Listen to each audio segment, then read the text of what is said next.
बिस्मिल्लाहिर्रहमानिर्रहीम। दोस्तों, उम्मीद है आप लोग खैरियत से होंगे। FIA के रिटन टेस्ट की क्लास नंबर 2 में मोस्ट इम्पोर्टेंट क्वेश्चन के साथ आप लोगों की खिदमत में हाजिर हूँ। आज की जो हमारी वीडियो है ये रिलेटेड है क्लरिकल डिपार्टमेंट की जो पोस्ट हैं, junior clerk, senior clerk, assistant stenographer वगैरह, उनके हवाले से, क्योंकि रिलेटेड टू पोस्ट जो हैं वो कंप्यूटर साइंस की, उनके हवाले से क्वेश्चन है। कंप्यूटर साइंस के मोस्ट 100 इम्पोर्टेंट क्वेश्चन हैं। और जैसे कि हमारी एक पहले वीडियो जो है उसमें हमने आपको FIA के एक्ट के हवाले से जो है वो क्वेश्चन दिए थे। अभी जो हमारी वीडियो इसके अंदर मैं आप लोगों को कंप्यूटर बेस्ड के क्वेश्चन दूंगा और इसकी हम एक ही फाइल बना रहे हैं ताकि अगर आप लोगों में से किसी को ज़रूरत हो तो फिर आप लोगों को ये फराहम की जा सके। सेकंड, हमारे पास ग्रुप जो है वो हमने क्रिएट कर लिया है। आपको लिंक जो डिस्क्रिप्शन में मिल जाएगा, आपने उस ग्रुप को ज्वाइन कर लेना है। उस ग्रुप के अंदर आपको तमाम का डेटा जो है वो मिलता रहेगा। हमारा पुराना चैनल जो बेरोज ऑफिशियल के नाम से ग्रुप था वो हमने ख़त्म कर दिया है। अभी हमारा न्यू जो है ग्रुप वो जनरेट हो गया है, क्रिएट हो गया। उसके अंदर आप लोगों ने शामिल होना तो लिंक जो है डिस्क्रिप्शन में मौजूद होगा। से दूसरी बात कि आप लोगों ने हमारे यूट्यूब चैनल को सब्सक्राइब करना है इसी तरह की इंफॉर्मेटिव वीडियो लेने के लिए। हमारा पेपर स्टार्ट करते हैं। मैं कुछ सवालात आपको पढ़ के बता दूंगा, बाकी उन पर सरसी नज़र लगा देंगे क्योंकि 100 क्वेश्चन है। तो 100 क्वेश्चन में जो है वो आपकी वीडियो बहुत थोड़ी लंबी हो जाएगी, लेकिन मैं स्क्रॉल करके आपको दिखा दूंगा। आंसर जो है उस सवाल के इस ब्रैकेट के अंदर मैंने डाल दिया है। पिछली वीडियो में हमारे 4 मुमकिन जवाब होते थे, लेकिन मैंने ये नोटिस किया है कि उसमें हमारा टाइम ज़्यादा ज़ाया होता है, तो अभी मैंने क्वेश्चन है उसके सामने करेक्ट उसका आंसर लिख दिया है। ठीक है, सबसे पहला क्वेश्चन है, what is the brain of the computer. Computer का जो दिमाग है वो कौन सी चीज़ है? वो CPU है।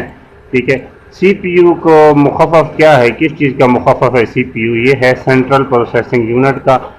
ALU किस चीज़ का मुखफ़फ़ है? ये तमाम तर लैंग्वेजेज होती हैं। ये है अर्थमेटिक लॉजिक यूनिट का।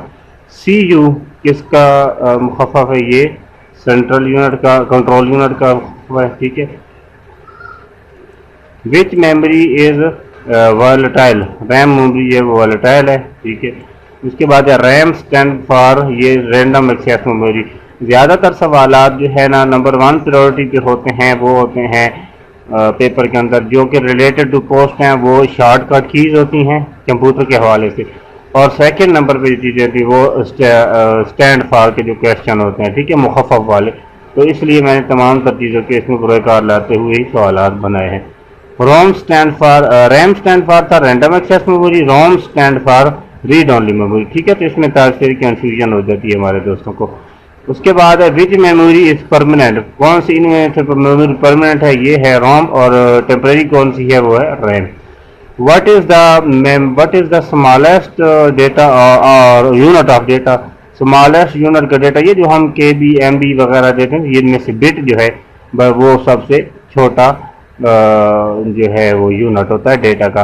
1 बाइट कितने के बराबर होता है? ये 8 बिट के बराबर होता है। 1 किलो बाइट यानी कि हम जो KB कहते हैं, 1 KB जो है 1024 MB के बराबर होती है। ठीक है जी, बाइट्स के बराबर। ठीक है, वही हम MB कहते हैं, मेगा बाइट्स उसको कहते हैं। ठीक है, यहाँ पे बाइट्स लिखा हो तो हम इसको मेगा बाइट्स कर लेते हैं। जो 1 KB होती है वो जो है, सॉरी क्या कहते हैं, 1 kilobyte equal to 1024 byte और 1 megabyte equal to 1024 KB।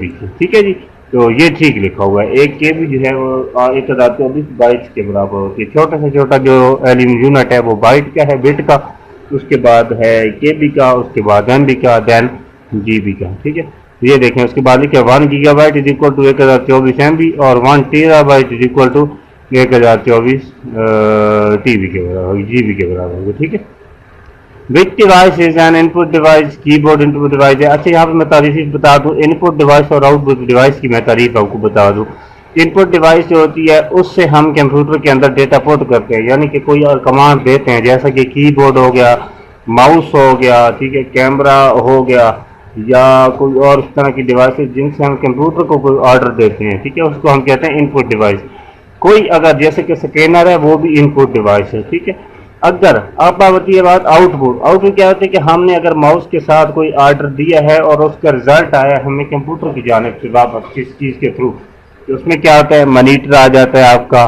ठीक है जी, टच स्क्रीन आ जाती है आपकी। ठीक है, ये सारी चीज़ें जो है आउटपुट हो जाती हैं आउटपुट के अंदर। ठीक है, प्रिंटर भी इसमें आपका आउटपुट में आता है। ठीक है, इनपुट कौन सी चीज़ है जिससे कोई कमांड दी जाए, आउटपुट ये है कि हमें जवाब भी जो चीज़ है हम मतलब का जवाब देगी वो आउटपुट होगा। कि हम कोई रिजल्ट का कॉपी निकालेंगे प्रिंटर से, मॉनिटर से तस्वीर देखते हैं, स्पीकर हो गया, आउटपुट हो गया, ठीक है। Which device is both input and, अब जब एक तो हो गया आउटपुट, एक इनपुट। अब दोनों चीजें आउटपुट कौन सी, इनपुट दोनों में कोई ऐसी चीज भी है जिसमें दोनों चीजें हों, वो है टच स्क्रीन। क्योंकि हम टच स्क्रीन से एक तो अपना इनपुट भी देते हैं मोबाइल को, जैसे कि ऑर्डर देते हैं काम करने का, और आउटपुट भी हमें वहीं से मिलता है, तो वो उसको दोनों का। Which storage device has a largest capacity, hard disk drive जो largest, which storage has no moving part, SSD, the full form of SSD is solid state drive, ठीक है। Which key is use to refresh window, F5 window को refresh करने के लिए होती है। Which key is use to rename file, F2 किसी file का रिनेम करने के लिए होती है। ये शॉर्टकट यूज आ गई, ठीक है। विच की ओपन्स हेल्प, F1 को दबाएंगे तो हेल्प आएगी, ठीक है। Which key combined copy selected text control plus C, cut selected text के लिए control plus X, paste copy data के लिए control plus V, undoes the last section के लिए control Z, reduce the last section ये है control Y, ठीक है। ये है save a file control S, print any document control P, select all text control A, find text control F, open a new document control N, open an existing file control O, choose the current Windows Alt plus F4, which operating system is developed by Microsoft, ये Windows है। which company developed Windows, Microsoft, which company developed Android, Google, which company developed Linux, Tor, Valdes। ये सवाल आते हैं, ठीक है, 100 सवाल आते हैं, जो अगर मैं इन सब को पढ़ना स्टार्ट कर दूंगा तो वीडियो जो बहुत लंबी हो जाएगी। बहुत ही इनफॉर्मेटिव ये सवाल आते हैं, बहुत ही अहम सवाल आते हैं, यकीन कह रहा हूँ आपको कि अहम तरीन सवाल आते हैं। आप लोगों ने लाजमी देखना है कि कौन कौन से सवाल आते हैं।